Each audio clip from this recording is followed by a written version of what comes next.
Oi. Eu sou a Jéssica, eu sou Data Scientist aqui na Nubank, tá? Eu sou estrangeira, tá? Eu sou venezuelana, mas eu vou apresentar tudo em português, porque acho que o pessoal vai entender mais entre meu inglês e português, então tá bom. Eu vou falar hoje sobre avaliação contrafatual e inferência de rejeitados. Então, basicamente, eu vou falar o que é o problema contrafactual, o que significa ele, como a gente consegue corrigir ele, e o que fazer se eu não posso construir um teste contrafactual, tá bom? Que, na verdade, a gente entraria em inferência de rejeitados. Então, eu vou começar com um exemplo que é bem comum, onde a gente usa a inferência de rejeitados, que é no crédito. Então, vamos supor que eu tenho a minha população de pessoas que querem aplicar para conseguir um crédito. Então, eu tenho certa regra M que ela vai decidir que pessoa vai aprovar e que pessoa vai rejeitar. Então, para as pessoas que eu aprovo, eu consigo ver se a pessoa é positiva ou negativa, se a pessoa pagou ou não pagou, ou se ele é um bom cliente ou não. Para as pessoas que foram rejeitadas, eu não consigo enxergar nada deles porque eles não tiveram acesso ao produto em si que a gente queria testar. Então, esse target oculto das pessoas rejeitadas é o que a gente chama de target contrafactual, porque, na verdade, a gente não tem o fato deles, que seria se ele é positivo ou negativo. Então, a gente está entrando num problema de missing no target, tá? Então, para essas pessoas, a gente tem missing, né? Então, esse tipo de problema é bem típico não só no crédito, a gente também tem no fraude, quando a gente decide bloquear ou liberar certas transações. Por exemplo, imagina que eu sou o site e eu decido se a pessoa vai ser bloqueada. As pessoas bloqueadas, eu não consigo saber se de fato a transação era fraudulenta ou não. Bem, no caso de crédito, são todas as pessoas que eram rejeitadas pelo meu score, ou a minha regra anterior. E no caso da justiça, seriam, imagina que eu sou um juiz, eu tenho que dar a sentença da pessoa se vai ser livre ou não, se ela vai ir na prisão ou não. E aí, para as pessoas que eu digo para eles, bem, tudo bem, você não é culpável, você vai para a rua, normal, e vai ser livre, eu não consigo de fato saber se de fato ele era culpável ou não. A gente só vai saber se o cara mata de novo ou rouba de novo, né? Que a gente pode ser que errou, mas na verdade a gente não consegue o target dele. Então, esse problema é bem comum, não é só restrito a uma certa área, tá? Então, qual é o problema contrafactual? Imagina que eu quero avaliar como está indo a minha regra M. Então, no mundo ideal, eu gostaria de comparar a minha matriz de confusão. Então, eu tenho o que a minha decisão da regra M falou, será aprovar ou rejeitar, e eu tenho o valor observado, que seria se ele é positivo ou negativo. Então, para quem aprova, eu consigo ver o verdadeiro positivo e o falso positivo. O verdadeiro positivo é quem a gente aprovou e de fato tenha que ser aprovado. E o falso positivo será quem a gente aprovou e tenha que ser rejeitado, na verdade. Bem, para quem é rejeitado, na verdade, eu não consigo avaliar isso, porque o meu target está sumido, eu não tenho ele é missing, né?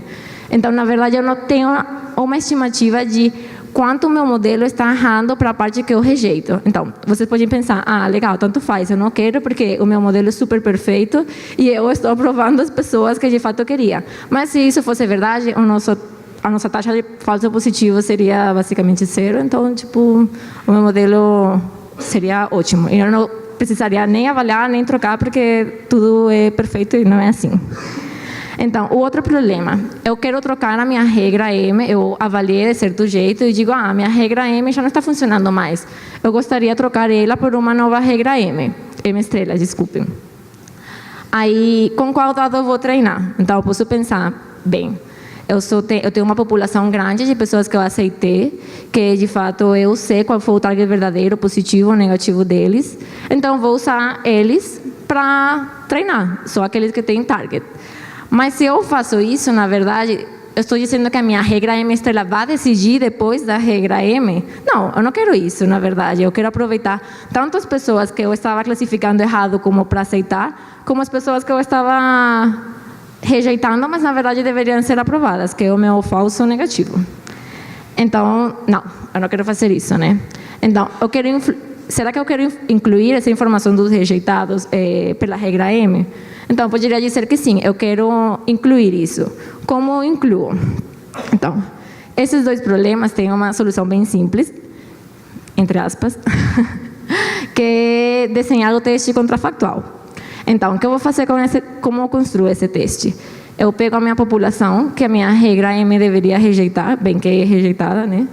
E eu vou selecionar aleatoriamente pessoas que vão ser forçadas a serem aceites, para eu conseguir ver depois se o target deles é positivo ou negativo. Então, nossa, Jéssica, você é louca, eu não vou dar crédito, ou não vou deixar passar coisas fraudulentas na vida, a ver se as pessoas começam a roubar milhões e todo esse tipo de coisas.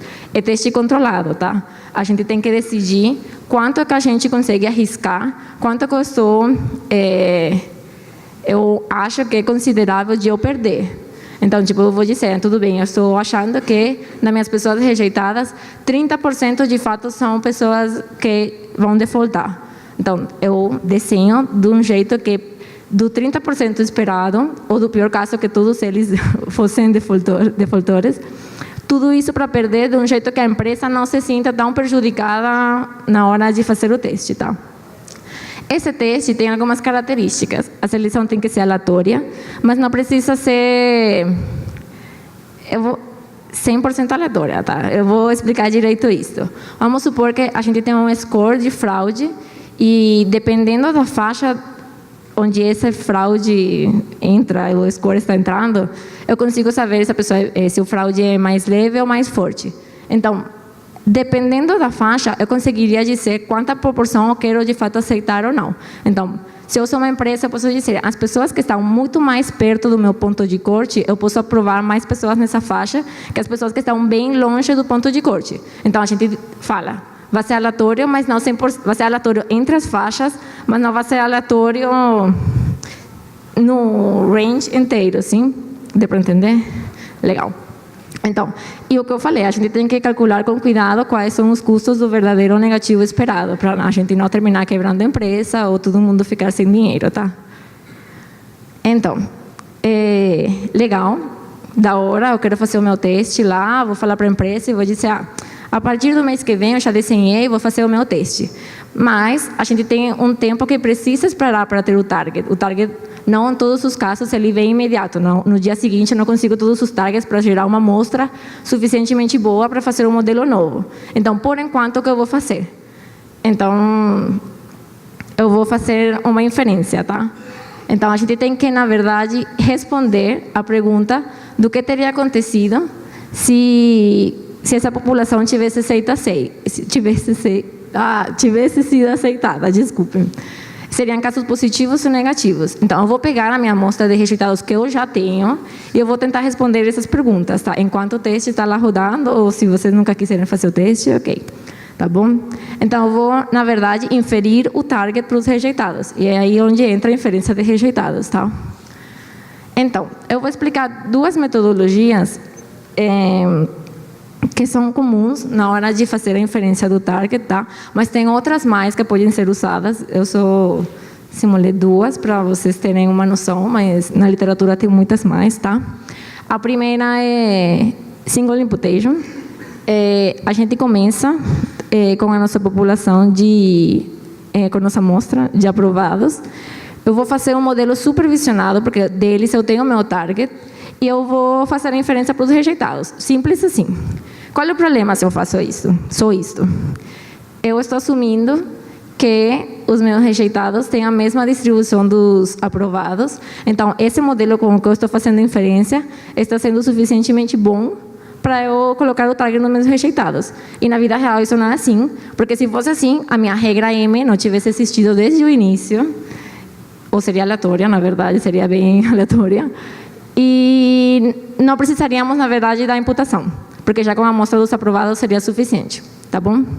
Aí, a seguinte metodologia é uma metodologia semi-supervisionada, bem, todas são, né, mas esta é mais especial, que ela faz os primeiros 3 passos iguais, e ela só adiciona um passo que eu vou pesar essa amostra dos rejeitados que eu estou recebendo, dado a minha probabilidade que saiu lá, dependendo de quão confiante é essa probabilidade ou não.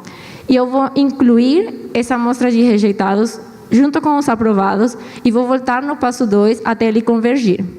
Então, o que essa metodologia está tentando fazer? Se chama self-learning, desculpem, nem mencionei.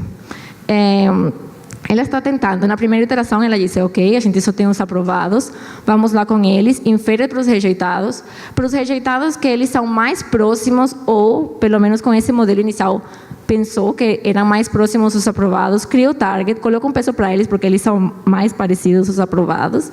Para os outros que não são tão parecidos, inclui eles, inclusive, com o target, com um peso um pouco menor, e faz de novo o modelo e vê se os rejeitados em si também tem alguma informação que o modelo só com os aprovados não estava conseguindo identificar.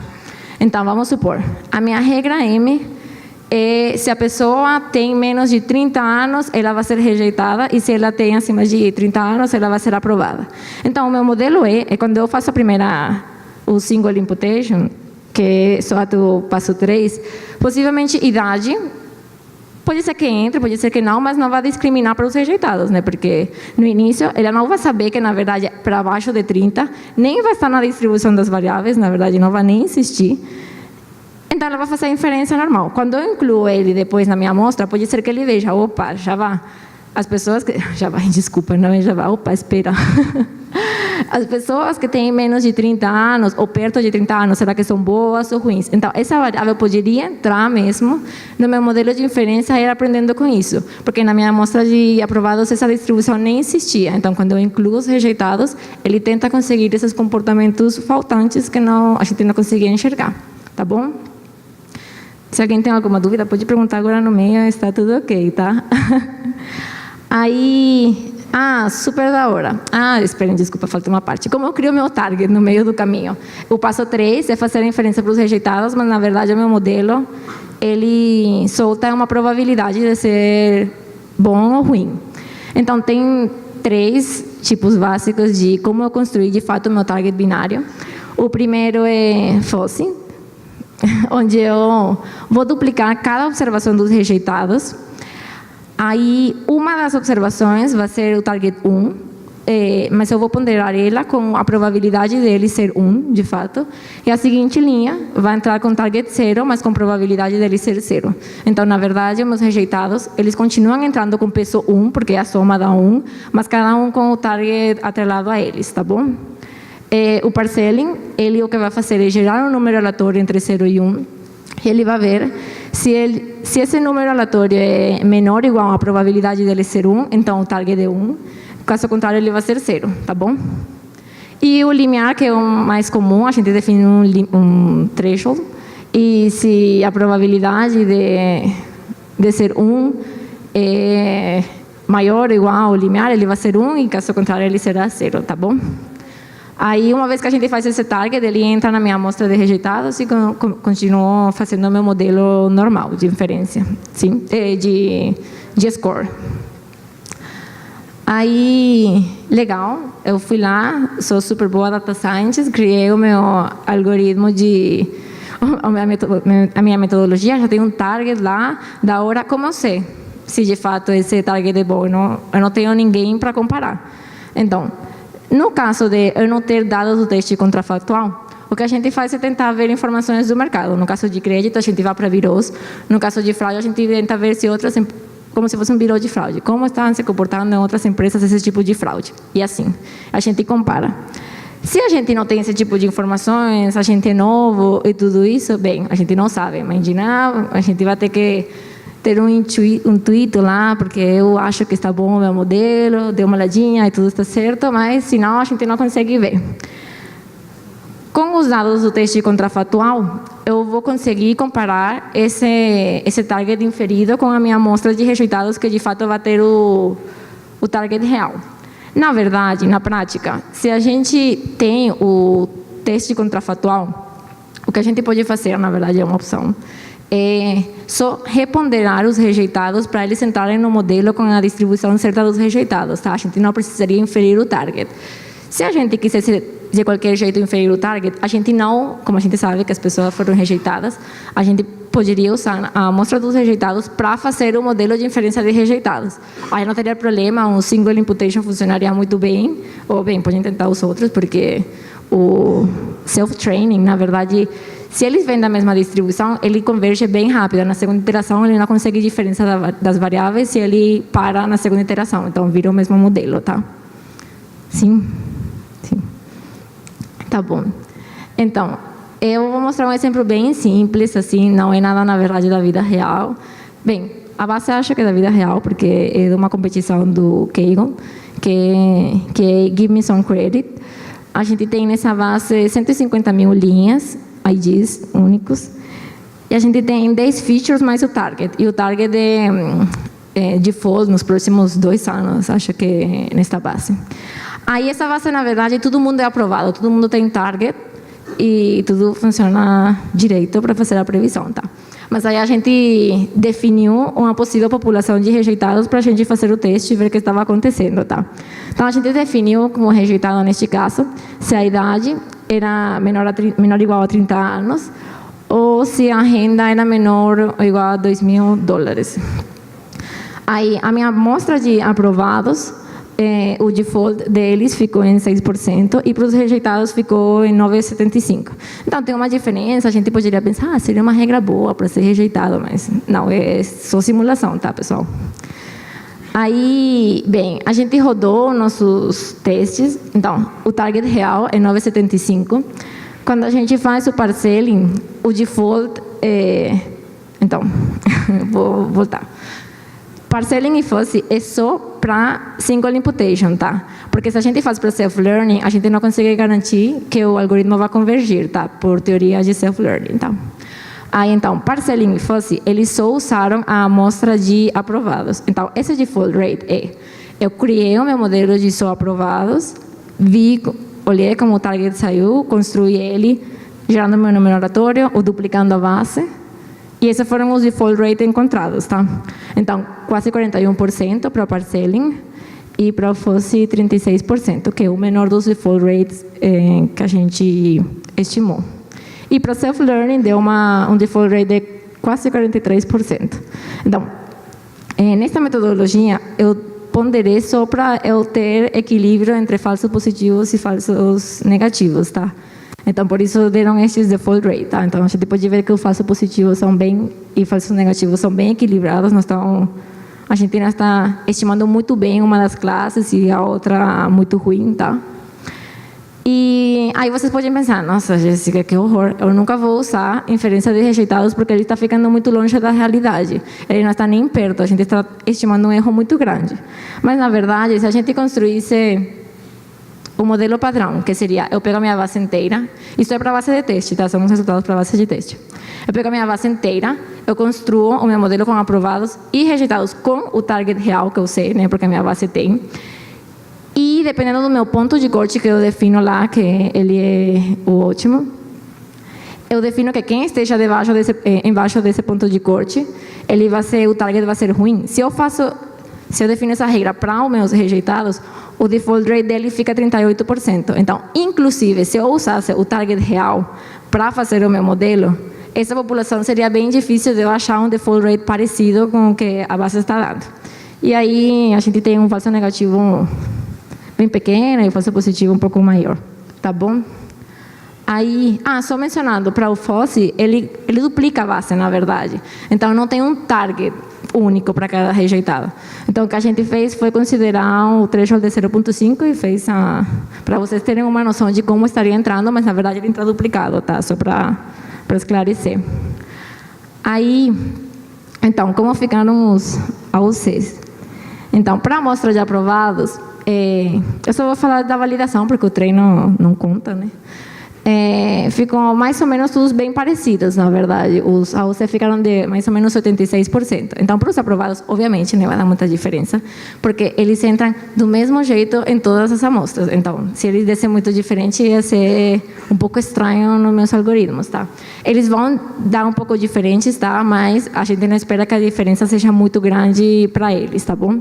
Agora, para os rejeitados, tudo bem, se eu uso o meu target real, obviamente vai ser o melhor modelo para calcular o meu AUC, porque é o verdadeiro, né? Então, eu fiz o meu modelo certinho. Se eu uso só os aprovados, a gente vê que as outras as barras ficam mais baixas, né? Mas a gente pode ver que FOSSI, ele fica quase tão bom como o modelo de só aprovados. Aí o que acontece? Esta amostra, ela é simulada, tá? Então, de fato, essas pessoas não foram rejeitadas. Elas, por trás, têm outra regra que falou que eles iam ser aprovados. Então, por isso, neste caso específico, é que a previsão, usando só as pessoas aprovadas, está ficando relativamente boa, tá? Mas, na vida real, isso não vai acontecer, porque os nossos rejeitados têm uma regra por trás que está falando. Eles são muito ruins mesmo, então, não aceita. Então, neste teste, tudo bonitinho, que eu simulei uma regra de rejeitados, ele está funcionando desse jeito, mas na prática não vai ser assim, tá bom? Só que a gente só vai conseguir avaliar para quem entrou no teste contrafatual, tá bom? Senão, eu não consigo avaliar nunca o AUC para o rejeitado, sim? De fato, esse AUC é com o target real, tá? Não com o target inferido, sim? Porque se fosse com o target inferido, o AUC seria bem grande, tá? Seria tipo 90, 90 e tantos, porque ele tem um modelo por trás que está dizendo qual seria esse target. Então, ele já tem uma relação entre os dois, tá bom? Então, bem, para concluir, cada vez que a gente quer fazer um modelo no geral, um novo modelo de previsão, a gente tem que ter muito claro qual é a população onde eu vou emplear ou usar esse tipo de score. Então, se eu sei que ele já tem outro tipo de regra por trás, que está colocando viés no meu sample, eu tenho que tentar fazer uma estimativa do comportamento do target nos casos que a gente não está enxergando, porque senão a minha amostra está com viés e o meu próximo modelo não vai conseguir funcionar bem para as pessoas que a gente já estava rejeitando, tá bom? Então, isso entra em cuidado com as premissas, tá? Eu tenho que saber, de fato, onde na minha regra de negócios ou o que seja vai entrar esse score. A gente tem que ter um cuidado com os custos do tipo de erro, o falso positivo e o falso negativo, porque senão a gente gera muito prejuízo para a empresa e para a vida, tá? E eu queria comentar que não existe uma técnica boa para todo tipo de problema. Igual que a gente sabe que não tem um único modelo que sempre vai funcionar bem. Eu não consigo sempre usar redes neurais, porque redes neurais sempre vai ser perfeito para todo tipo de problema. Para inferência também não existe. Eu não consigo falar para vocês, FOSSi é a melhor metodologia de todas, sempre usem ela porque é maravilhosa. Não, depende dos meus dados, depende de como eles estão distribuindo, qual é o modelo que eu estou usando por trás para fazer inferência. Então, a gente tem que basicamente testar vários e ver com qual desses targets, a gente se sente mais confortável, tá bom? E, bem, é isso. Se alguém tem uma pergunta...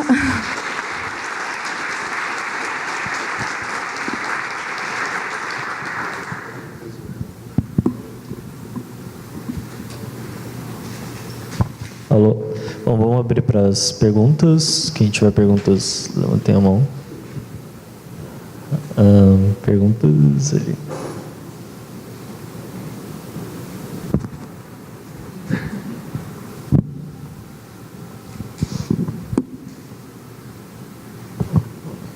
Tudo bem, parabéns pela apresentação, muito legal. Eu fiquei com uma duvidazinha, talvez seja bem simples. Eu não entendi por que o default rate é diferente dos falsos positivos. No exemplo? Isso. É que default rate, na verdade, é quanto o meu modelo está falando que, de fato, o meu target é 1. Mas, na verdade, o falso... eu acho que é melhor desenhar, mas é um pouco... Default rate vou voltar para o slide do default rate. Não, esse não. Já foi... Só um segundo. Ai, que chato. Não, era mais para... Opa, este. Então, o meu default rate, na verdade, ele está falando tudo isso que... Supondo que esse fosse o meu modelo onde eu estou criando o default, tá? Não de decisão nem nada disso. O meu default rate seria todo mundo que está... É que é default, tá? Então, seria aprovado no meu caso, que seria o meu caso positivo, tá? Porque o modelei é default, tá? Então, seria toda a parte de cima de lá. Todo aprova, tanto o verdadeiro positivo quanto o falso positivo, tá? Então, por isso eles são diferentes. Mais alguma pergunta? Não? Obrigada.